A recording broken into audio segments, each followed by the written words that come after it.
Hello and welcome to another Bad Comic Review. I just finished reading Doomsday Clock issue 1. It's part of a 12-part maxi series from 2018. And I know I'm a few months behind on getting this, but lazy and I wasn't really getting back into comics when it came out. But since I acquired this big collection, I decided to pick up some new books, and this one made the cut because I was a big Watchmen fan years and years ago. And honestly, so far this one's pretty impressive.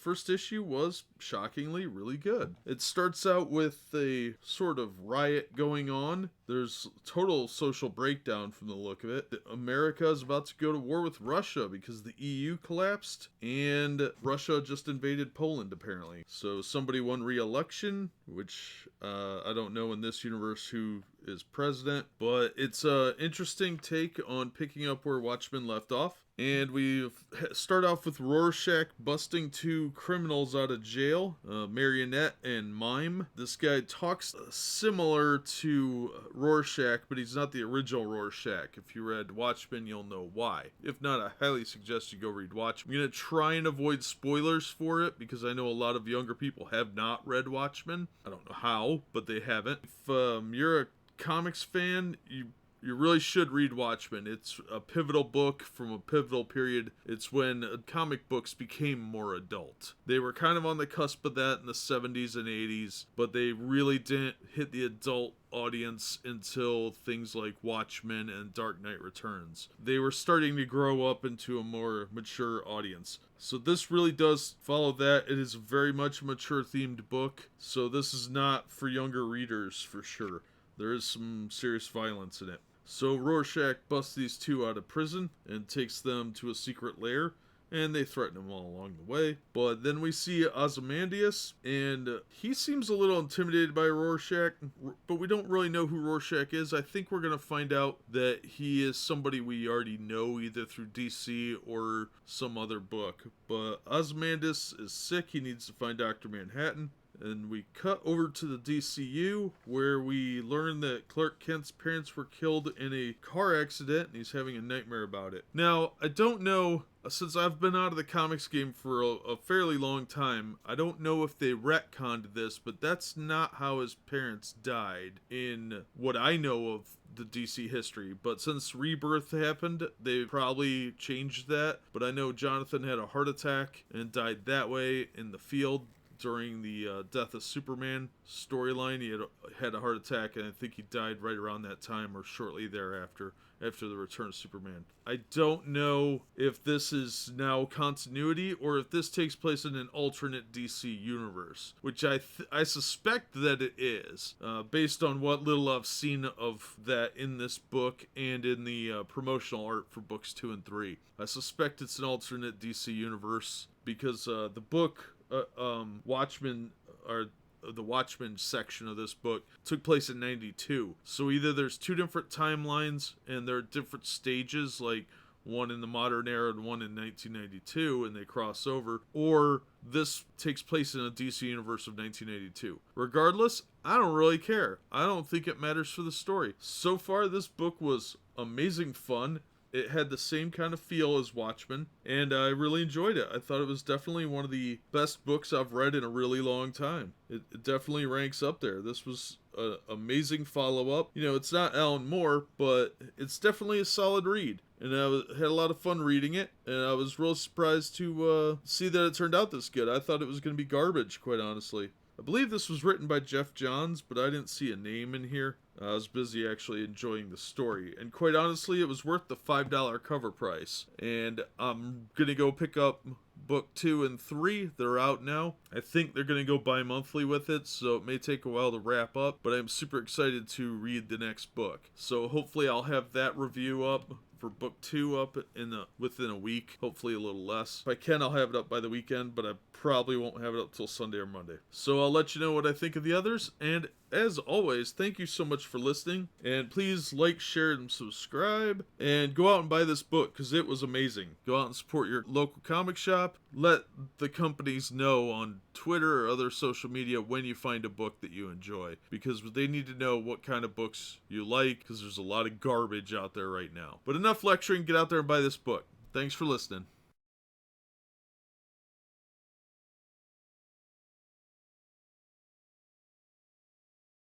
Hello and welcome to another Bad Comic Review. This time we are looking at Doomsday Clock, issue 2. Now in this issue we start to get a little bit of background about the Mime and Marionette, how they're a supervillain duo. The Mime does not speak, and the Marionette is sort of a Harley Quinn pastiche. So they're holding up a bank when suddenly Dr. Manhattan shows up, and he doesn't kill them, which is really odd. We find out in issue 3 why that is, but until then, we don't know. So Rorschach and Ozymandias are hoping that the sight of these two will help them find Dr. Manhattan and he will have some sort of reaction. Meanwhile, bad things are happening in the greater world. In fact, a nuclear bomb is being dropped on the city right as they're trying to launch through the multiverse. Now remember that the DC universe takes place a year from now, but the Watchmen universe is in like 1985, so there are technological differences as well, which probably come into play. Meanwhile, anti-superhero sentiment is growing throughout the DC universe under what's called the Supermen theory. It has something to do with Rex Mason, aka Metamorpho, and Kirk Langstrom, aka Man-Bat, being somehow tied to the Department of Metahuman Affairs, and there's apparently a theory that metahumans are being manufactured because there are so many of them in the US and nobody can explain why, which probably ties into the presence of Dr. Manhattan. But all these people came about after Superman appeared, so the Superman theory has something to do with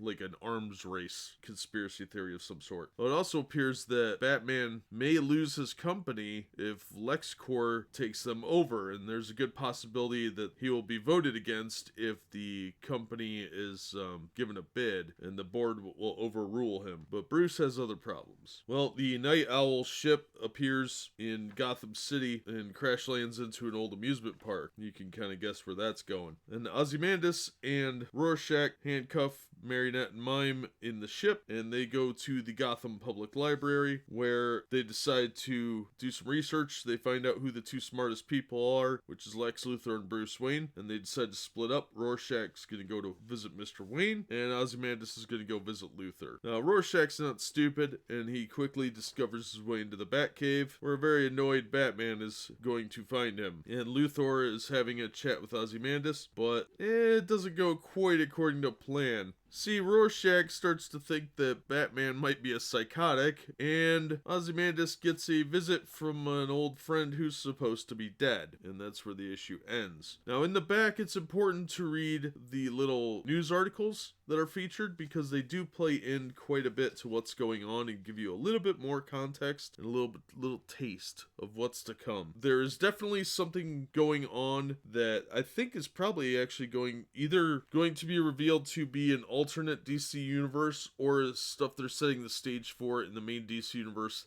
this year. I'm not sure which, honestly, because this is only supposed to take place a year ahead of now, and if that's true, there's probably going to be another big event after this one or while this one is taking place, other than Dark Knight's Metal. So there might be a summer event they have planned that they haven't revealed yet. Overall, a great issue. It was a lot of fun to read.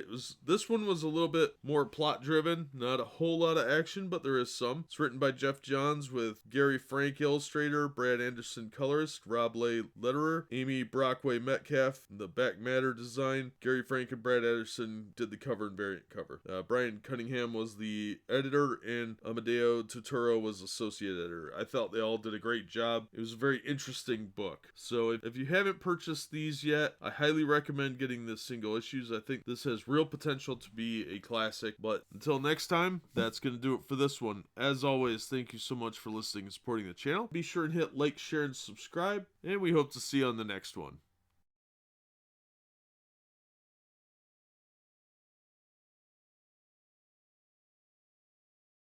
Hello and welcome to another Bad Comic Review. This time we are looking at Doomsday Clock issue 3. Now we get a little flashback to Watchmen where the comedian is thrown out of a window, setting off the entire events of Watchmen. But this time he splashes into the harbor of Gotham Bay and he survives. Dr. Manhattan is there to greet him. Now we pick up where we left off last issue and Lex Luthor lays injured on the ground. Ozymandias and the comedian are fighting and the Ozymandias makes a a very bold decision to escape the situation rather than go through the fight. And he does it with his little kitty cat friend too. And he crashes onto a car where he appears to be severely injured. Now Batman and Rorschach are in the Batcave talking, and Rorschach doesn't make a whole lot of sense, but he hands over Kovac's journal to Batman and tells him to read it. Meanwhile, the Mime and Marionette have escaped their confines from the Night Owl vehicle and are set loose upon Gotham. We also learned several other things. A new person has come forward to reveal their ties to the Department of Metahuman Affairs, and that's Lady Clayface. Now, interestingly, we are juxtaposed between what's going on with these riots and the Nathaniel Dusk film series, especially the last one, The Adjournment. It seems to play a subtle role in the storyline the same way that the Black Freighter did in the original Watchmen. It's another mystery story within the main story. There is definitely something related to this Nathaniel Dusk incident in the main story, and I'll get to why in a second. Now, Alfred shows Mr. Rorschach to a room where he's allowed to shower and get cleaned up and all that, and make himself comfortable, and Batman's going to go adventuring with him, and they're going to have a sort of a weird team up. Then we're back to the movie again and the issues outside, but before we get too far into that, the Mime and Marionette go into a bar to have a drink, and they're trying to be really relaxed about the whole thing, but the locals don't care for people wearing makeup in there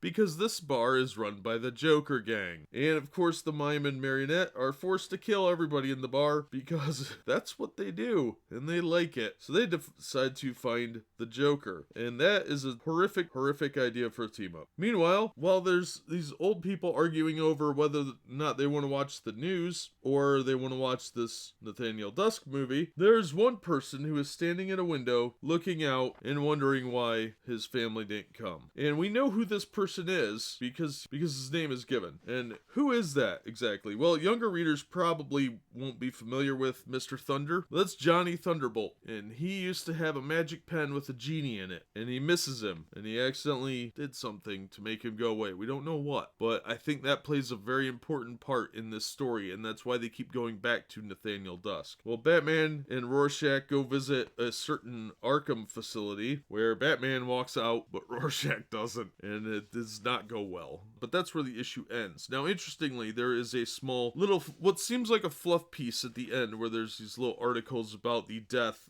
of Carver Coleman, who played Nathaniel Dusk. And they don't actually state what his deep dark secret was, but he did have a hidden room full of clocks, and there was a letter in there that was like an extortion letter from somebody, and apparently he lied about who he was. But there's some interesting things at play here, because Nathaniel Dusk was a character in the DC universe. There is a old miniseries, I think from the 80s, about Nathaniel Dusk, and that might actually have some relevance to what's going on now. But there's also a little gem hidden in here, and that's the name Ted Grant and the name Frank Rock. Frank Rock is Sergeant Rock of Easy Company. He was a World War II comic book hero that went, I think, until the late 70s, and I think maybe there were some stories in the 80s about him, but it was a fairly long run series. Now, Ted Grant is Justice Society of America's Wildcat. Now, we haven't seen much of the Justice Society in the last several years, so a lot of newer readers may not be familiar with them. They've been hinted at for years now in this Rebirth storyline. If you look back at the Batman Flash team up called The Button, in that storyline, we get a glimpse of Jay Garrick, the original Flash. And now in this storyline, which is of course related to that button, we have mention of Ted Grant, we have a sighting of Mr. Thunder, and we have references to other elements. They had hinted at a few other things throughout the years. Saturn Girl apparently is an Arkham Asylum, but this is the most interesting thing to me. They're hinting at the Legion of Superheroes in the future, but we're getting these little hints of the Justice Society popping up throughout this book and throughout the larger DC universe. So in The Button, which is kind of a prelude to this story, we had Jay Garrick. In this issue alone, we've got Nathaniel Dusk, we've got Ted Grant, and we've got Sergeant Rock. And it's alleged that there was some sort of conspiracy tied to Frank Rock's death. So there is a lot going on here that they could really be playing up with some of the older heroes that we haven't seen in a long time. Sergeant Rock really hasn't had his own series in a very, very long time. And much like the Creature Commandos and G.I. Robot, every now and then they might pop up, but they really don't get much play. Here there seems to be some greater thing at play, possibly involving Sergeant Rock's death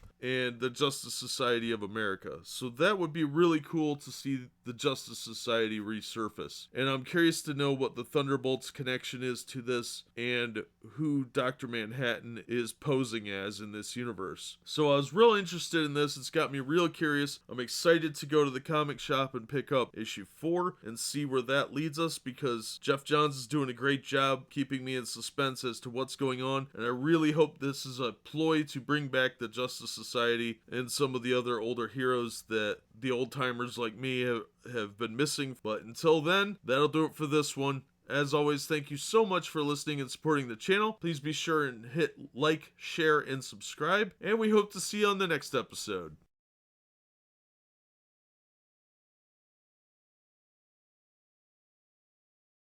Hello and welcome to another Bad Comic Review. This time we are looking at Doomsday Clock, issue 4 of the 12-issue series, written by Jeff Johns, with Gary Frank, illustrator, Brad Anderson, colorist, Rob Lee, letterer. So this issue picks up where we left off with Rorschach. He's in the funny farm of Arkham, and we learn a lot more about his background and how he witnessed the terrible events of the giant psychic octopus falling on New York City, and all the horrible, horrible things that he had to endure in a mental facility, where he made friends with a former superhero who taught him a few things about being a superhero, like fighting, that sort of thing. At least he had a little bit of a mentor. Thanks to this man Byron, he was also able to escape the mental institution, but Byron couldn't come with him. And Byron was also able to smuggle him various things that he would need for his adventures, such as the Rorschach mask. Thanks to Byron, he was able to locate Ozymandias, and now he's made a new friend at Arkham, one simply identified as Jane Doe, who has been using mental powers to speak to him. It's unclear who exactly this person is, but I'm sure we'll find out in the next issue. Now, overall, this is more of it's not so much an action book. It's definitely not an action story. It's a character building story. We learn more about the world of Watchmen since the end of the 12-issue miniseries that originally came out in the 80s. And we learned that it took a few years before everybody figured out what was going on, and that Ozymandias was behind it all. And we also learned how Rorschach met up with Ozymandias, and we learn a little bit more about what's going on in Arkham. We get a glimpse of Batman in this one as well, but it's very unclear as to where this is going or what's going on next. But it is kind of a self-contained flashback issue. It's very well done. It adds a lot of background information to the story, but it's not really driving the plot too far forward, yet, as far as I can tell yet. I think there's some clues as to what's going on, but it's just laying the groundwork for the rest of the story. I would have to say it is another great issue. I was highly impressed with the storytelling, and it's really adding a lot to the world building here, but I really do hope this series brings back the Justice Society. We'll have to see. Yeah, so I highly recommend, if you haven't caught up on Doomsday Clock and you get a chance, go out and do so. It's a lot of fun. It's a really good book, really well written. Jeff Johns is a very solid writer, and the art is great. I actually really like the art quite a bit, and I think there's a lot of talent on this book, and they've really got a tight story here that doesn't leave a lot of room for boring, non-essential dialogue or nonsense that you usually see in comics these days. So if you're looking for a good comic book to read, I recommend this. It's not an action-oriented book, but it definitely has a good story so far. The cover with the pancakes is kind of dumb, I think, but it does have its roots in the story, and it does look like Rorschach's mask. So there is that. So that's going to do it for this one. As always, thank you so much for listening and supporting the channel, and we hope to see you on the next episode.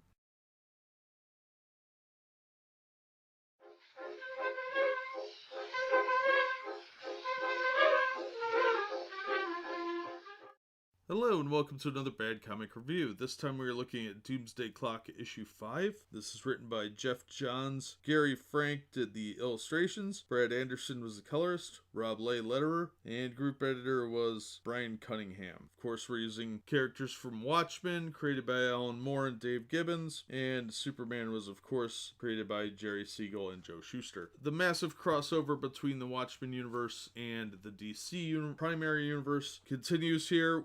We've got Ozymandias in a hospital. They think he's unconscious, but he manages to escape and rescue his kitty cat. Lois and Clark are dealing with Perry White and the headlines of the what they're calling a meta-human assassination attempt on Lex Luthor, which is, of course, Ozymandias. And we've got a whole bunch of other problems going on. The Superman theory seems to be spreading, and the Russians are getting more involved with the whole situation. They're closing their borders, and they are forming their own super team called the People's Heroes, and Firestorm comes out and condemns their leader, who is also a Firestorm. I think his name is Pozon. At the same time, Saturn Girl is the one that broke Rorschach out of jail, and she did manage to recover her Legion ring, which we do see. And they are trying to figure out what's going on. Meanwhile, Mr. Thunder escapes his old folks' home and gets himself ambushed, and he runs into some new friends who save him. And Batman manages to find the Owl ship and meets Ozymandias. So we get a lot of furtherance of the plot. Really picks up here. We get the Joker, and here we get Lex Luthor. We got a lot going on. Unfortunately, Batman runs into a lot of trouble, but Mr. Thunder and his new friends find something very, very important that could spark a return of things, but he runs into some serious trouble at the same time. So we've got a lot going on here. We've got a very iconic old symbol coming back from the Golden Age, possibly setting us up for the return of an old team that I would really like to see back in continuity. I'm trying to be vague. It's really difficult, but a lot happened in this issue, and this is very important because the plot is definitely picking up now, and I think this is about to get really awesome really fast. So this was a good issue. It really kind of brings things to a head. You do need to read the previous issues to understand what's going on. There are some elements of recapping in there, but you really do need to read the first 4 issues to get a complete sense of what's happened. So I highly recommend this series. It's been great so far. I hope it continues to be. I really do like Jeff Johns' work. I think this is a solid issue all around. The art, I wasn't familiar with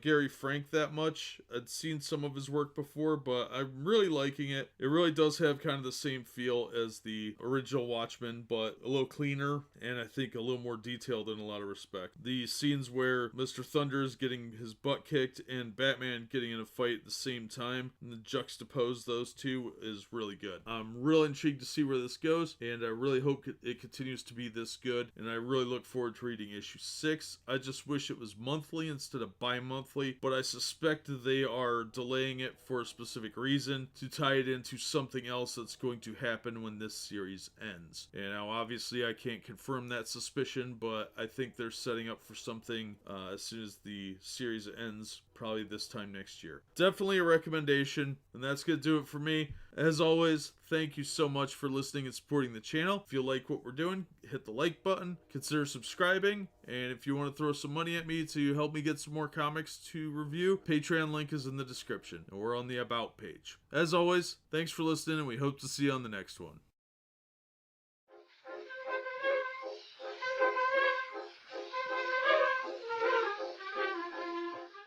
Hello and welcome to another Bad Comic Review. This time we're looking at Doomsday Clock, issue 6. This is from the 2018 series, and of course this is written by Jeff Johns. Gary Frank was the illustrator, Brad Anderson colorist, Rob Lay letterer, Amy Brockway Metcalf was the back matter designer. Gary Frank and Brad Anderson did the cover and the variant cover. Amado Tuturo was the associate editor, and Brian Cunningham was editor. And of course this is based on the Watchmen characters created by Alan Moore and Dave Gibbons. Now this time where you get some real backstory on Marionette and Mime. We get their origin, and it is very, very depressing. Well, the Joker's got them semi-hostage as they're walking through the sewers to a meeting of supervillainy, and while the Mime and Marionette do kill some of his associates, it doesn't faze him a bit because he's the Joker. And they end up at a big underground railway station where they're discussing what's going on above, and obviously things are really bad. People are singling out Typhoon and Moonbow as traitors and saying that they're in on something, and they're trying to come to terms with things. The Riddler's trying to run this as an organized thing, and the Joker screwed everything up just by showing up. And Joker has Batman hostage in a wheelchair, and he's got some nerve toxin in him. And just when it looks like things are going to get bad,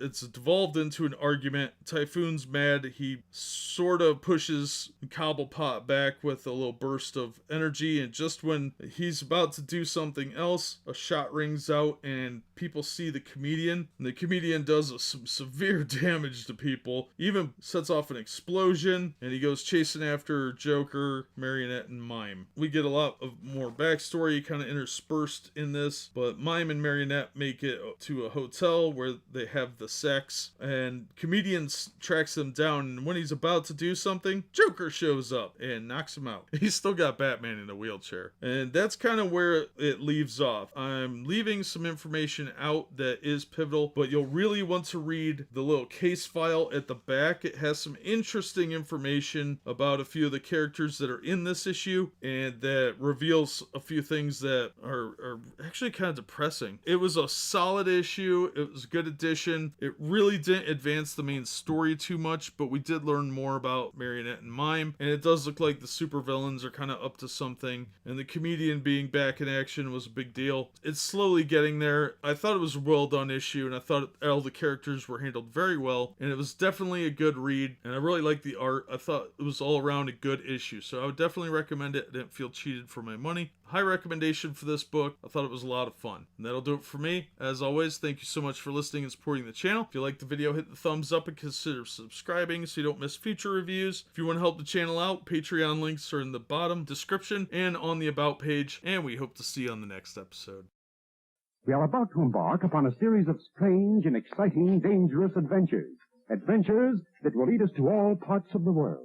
Hello and welcome to another Bad Comic Review. This time we're looking at Doomsday Clock, issue 7. This is written by Jeff Johns, Gary Frank illustrator, Brad Anderson colorist, Rob Lay letterer, Amy Brockway Metcalf back matter design. Gary Frank and Brad Anderson did the cover and variant cover. Amado Turturro was the associate editor, and Brian Cunningham was the editor. Now this is of course the follow-up to the Watchmen series, and this issue is pretty intriguing. There's a lot of plot stuff going on. So we find out what happened to a key member of the Justice Society of America, and that Dr. Manhattan had influence in that. Meanwhile, Rorschach has saved Saturn Girl and Johnny Thunder, and Ozymandias is taking them with him and Rorschach in the Night Owl ship. Meanwhile, the comedian is getting tortured, and things don't look so good when Batman wakes up, and he does get injured, but he manages to do some butt kicking nonetheless. Now, it turns out that Ozymandias has a compass to track Dr. Manhattan in a sense, and he does find him. So we finally see Dr. Manhattan. Unfortunately, he doesn't believe in wearing pants, and he is just as enigmatic as you would expect. We don't get a lot of answers, but we do get some answers, and the plot goes a little further. They lose the lantern. Ozymandias goes completely psychotic, and he knocks out Saturn Girl and Johnny Thunder. Johnny Thunder's probably dead.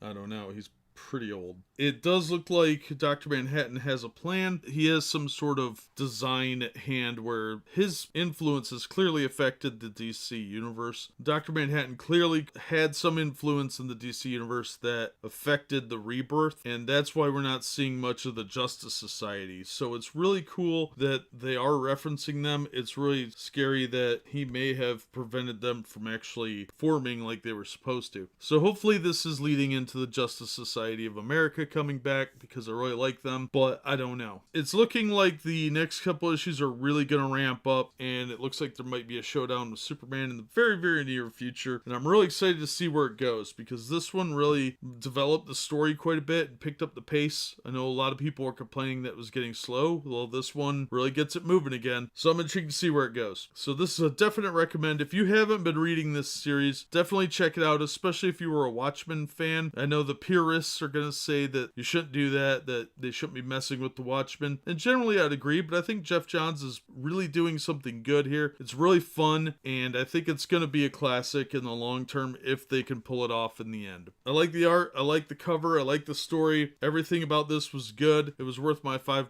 I didn't feel cheated, but that's just my take. As always, thank you so much for listening and supporting the channel. If you enjoyed the episode, hit the like button and consider subscribing so you don't miss future reviews. If you want to support the channel, Teespring links and Patreon links are in the description. And as always, we hope to see you on the next one.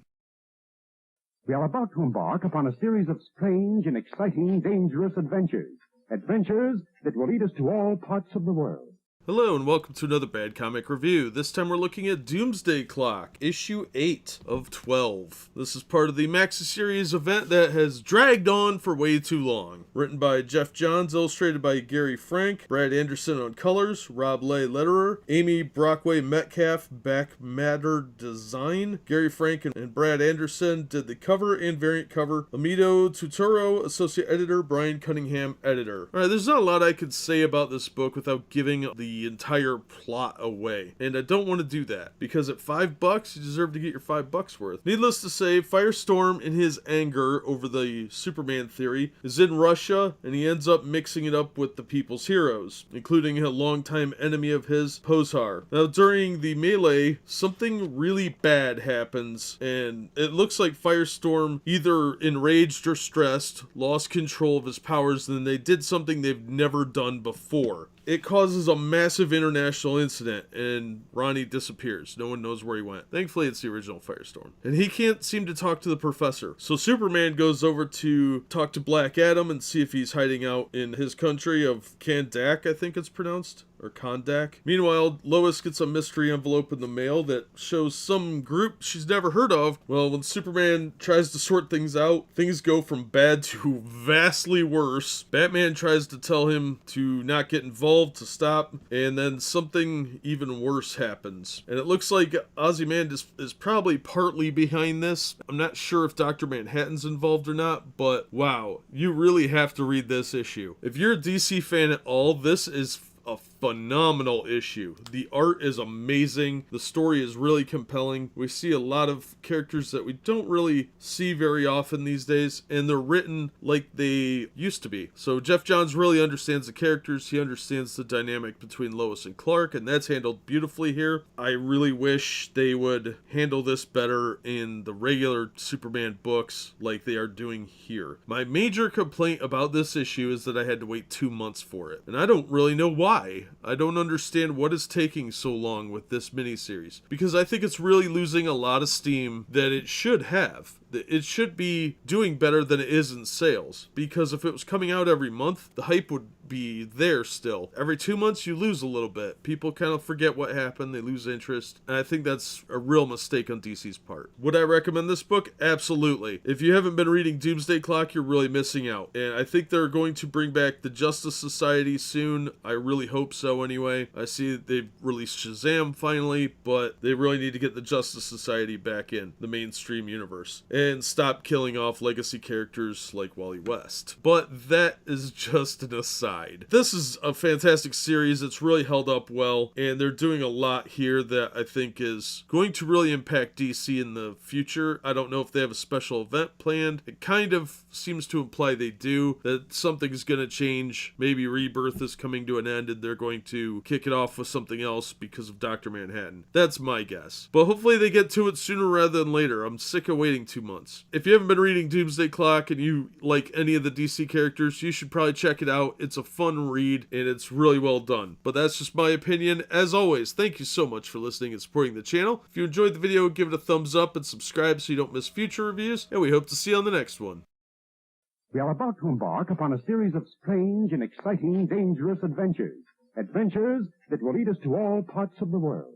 Hello and welcome to another Bad Comic Review. This time we're looking at Doomsday Clock, issue 9. This is part of the 12-part maxi series from DC Comics, the long-delayed maxi series from DC Comics, written by Jeff Johns, illustrations by Gary Frank, colors by Brad Anderson, Rob Leigh was the letterer, back matter design Amy Brockway Metcalf, cover and variant cover by Gary Frank and Brad Anderson, Amido Totoro was the associate editor, Brian Cunningham editor. This book has been delayed way too much. If they're building to something that's coming in the summer, they better get to it. It's getting frustrating. I had to reread the last issue, so this one made any sense whatsoever. They're losing people really fast, which is sad because this is a great story. It just needs to get where it needs to go. So a lot of heroes are going into space to face off with Dr. Manhattan on Mars. Superman is in really bad shape after what happened in Russia, which it looks like Firestorm was framed for. And we learn a little bit about what's going on. The professor and Ronnie are fighting over their Firestorm aspect. And that comes up later in the back of the book, which you really need to read all the extras to get a glimpse of. But Dr. Manhattan is like nothing these guys have ever seen before. The battle does not quite go as it intended to. There are very few heroes left on Earth, Batman and Wonder Woman being two of them. Wonder Woman's about to address the United Nations, and Batman just woke up recently himself, and he is not a happy camper. And he also realizes that what's happening on Mars is too many heroes in one spot. And with Superman in a coma, our heroes are in a real bad situation. Not only do we have Dr. Manhattan on the loose causing problems for heroes on Mars, we've also got other problems going on and Lex Luthor running about. All in all, a fantastic addition to the storyline. It's worth the $5 in my opinion, but it's not going to make any sense whatsoever unless you've read the first 8 issues, and you really need to read them in order. There's a lot of appearances by different people in here that contribute to their own subplots and storylines, and all in all, the book is beautiful. The art is fantastic. The story is great. This is how comics should be. They should be fun. They should be interesting. And there should be adventure. And a lot happens in this issue. It's fantastic. Definitely a high recommendation from me. This series so far has been leaps and bounds better than any of the other event books that have come out in the last few years. It is especially better than the Mr. Miracle book that came out more recently, and pretty much everything Marvel's done in the last 5 years. If you get a chance to pick this series up, please do so. It's really interesting, especially if you're a DC Comics fan. There's a lot of lore to go over here. I really hope that they are going to reintroduce the Justice League with this series and other heroes that have been taken out of the mainstream universe. But with Dan Didio in charge, I highly doubt that's going to happen because he seems to really hate the fun aspects of superheroes and legacy characters in general. That being said, I would highly recommend this book. It's an all-around great comic, and I hope Jeff Johns does more books in the future. I know DC's scaling back a little bit, and hopefully they're tightening up with good artists and good writers, and they're getting rid of a lot of the extraneous garbage. And this book is a good sign that DC still has the talent pool at their disposal. So if you get a chance to pick it up, do so. Otherwise, that'll do it for me. As always, thank you so much for listening and supporting the channel. If you enjoyed the video, give it a thumbs up and subscribe so you don't miss future reviews. If you want to support the channel in other ways, links are in the description and on the About page, and we hope to see you on the next one.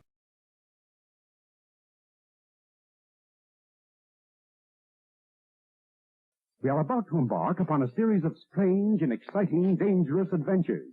Adventures that will lead us to all parts of the world.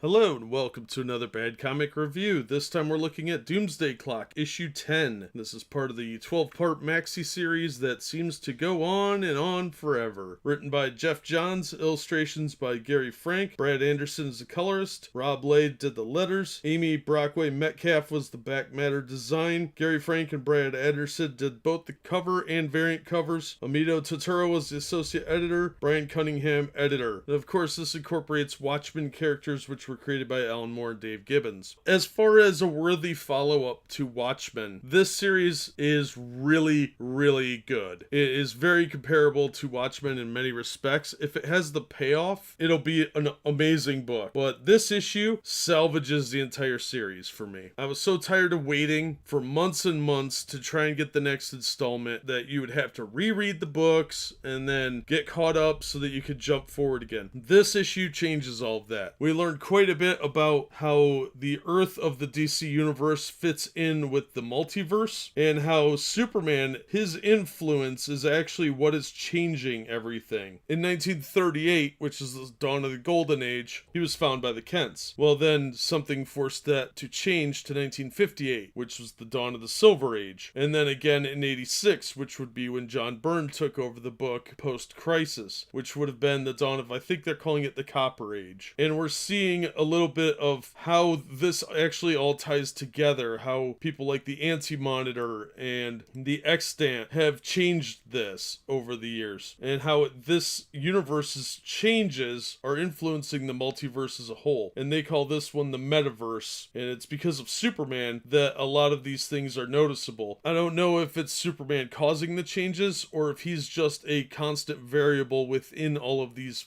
changes that are noticeable. So if you're at 1938 and you see Superman, you know you're at this point in the history of the multiverse, that sort of thing, and how things change, and how Dr. Manhattan changed them this time. And it's pretty horrific what he did, and he recognizes his role in it. We see this through the eyes of Carver Coleman, who played Nathaniel Dusk. There had actually been a miniseries years ago about Nathaniel Dusk, and it was pretty well done. I remember liking it at the time. There's also references that his movies were put out by the Werner Brothers. If you've been following my Warlord reviews, then you know that the Werner Brothers are actually a villain of OMAC in the distant future, so it's a nice throwback to that for the old-timer fans. And we get to see the JSA and how they were originally formed, and there's lots of other cool references in here. Unfortunately, we find out what happened to Carver Coleman, and we learn a lot about his secrets and how he ends up getting killed, which had been alluded to previously in several issues. This was a fantastic issue. It really explains how the universe itself changes and is fungible, and how that affects the multiverses around it, and kind of gives it kind of a unified theory of change so that they can explain the crisis and various other things within the universe itself. And I think Jeff Johns did an amazing job with this issue. This was a phenomenal issue that really should be read by any DC fan, and if you've been reading Doomsday Clock, in my opinion, this is the best issue so far. There's a lot going on here that I'm leaving out, but I really recommend reading it. And if you do, follow up by reading the very back too, with the little extra pages that seem kind of pointless. They all tie in. It's a definite must read for any DC fan. You could probably read this issue by itself and get a pretty good idea of what's going on. You'll lose a lot of the main story, but some of the nuances about the multiverse are really interesting and a really good path forward for future DC writers. It's very obvious this is building up to a climax, and we're getting massive hints on that in this issue. I'm really excited to see issue 11 whenever that may come out. I don't mind rereading this, and I'm looking forward to getting this in hardback. This is a great series, and I highly recommend it, even if it is continually late for no reason. And they better bring back the Justice Society. This is a must-have for DC fans, but that's just my take on it. As always, thank you so much for listening and supporting the channel. If you enjoyed the video, give it a thumbs up and subscribe so you don't miss future reviews. If you want to help the channel in other ways, links are in the description and on the About page, and we hope to see you on the next one.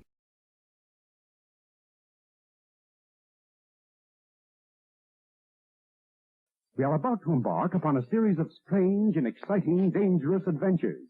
Adventures that will lead us to all parts of the world. Hello and welcome to another Bad Comic Review. This time we are looking at Doomsday Clock, issue 11. This is of course the 12-part maxi series from DC Comics. This is written by Jeff Johns, illustrations by Gary Frank, Brad Anderson colors, Rob Lay letterer, Amy Brockway Metcalf back matter design. I still don't know what that is. I think that's the stuff at the very end of the issue where it's like files and stuff like that. I don't know. The covers, including the variant, were by Gary Frank and Brad Anderson. I like the cover I've got.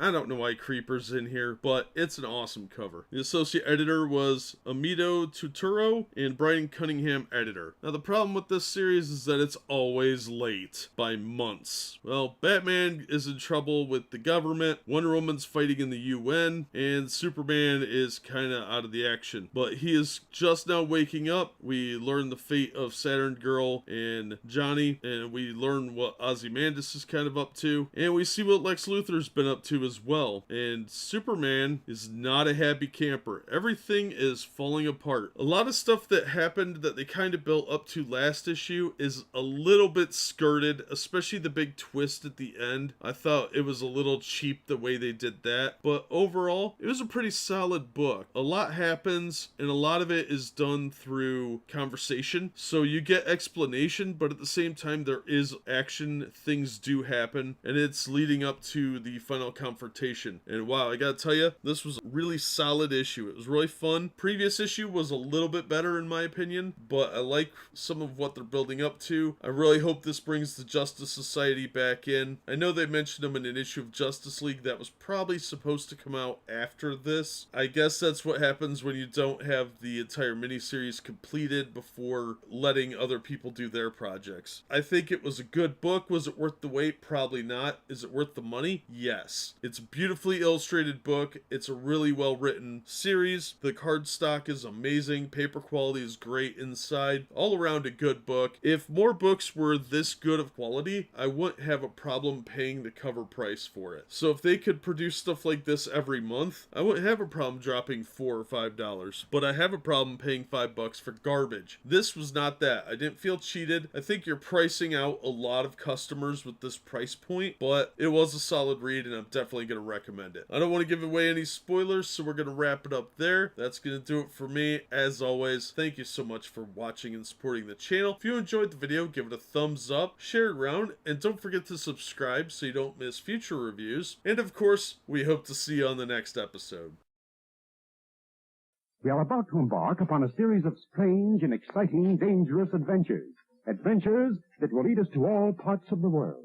Hello and welcome to another Bad Comic Review. This time we're looking at Doomsday Clock, issue 12. This is the final installment of the Doomsday Clock miniseries, finally. Written by Jeff Johns, art by Gary Frank, color by Brad Anderson, letters by Rob Lay, cover and variant cover by Gary Frank and Brad Anderson, associate editor Amadeo Tuturo, and editor was Brian Cunningham. Alright, so everything comes to a massive conclusion as tons of villains descend on Superman, and Dr. Manhattan has to make some choices, as does Superman, and it's really interesting the way this plans out, because a lot of the stuff that happened at the beginning of Rebirth that we thought we knew about how they were formatting the universe is changed here. And honestly, I thought they fixed a lot of problems with the DCU that I was having with Rebirth and New 52. But there is some interesting things being set up here. There's mentions of a universe that hasn't been explored yet, and that some of us older fans will know, and we also learned about an upcoming crisis, and they hint at the new Earth 5G, which is probably just going to annoy me based on what I've heard of it. There's some really cool stuff in here that happens that I don't want to spoil for anyone going to read this, but this is definitely setting up future events for the DCU in the last half of the book. So I think some of what the delays may have been was to iron out some of the changes, either to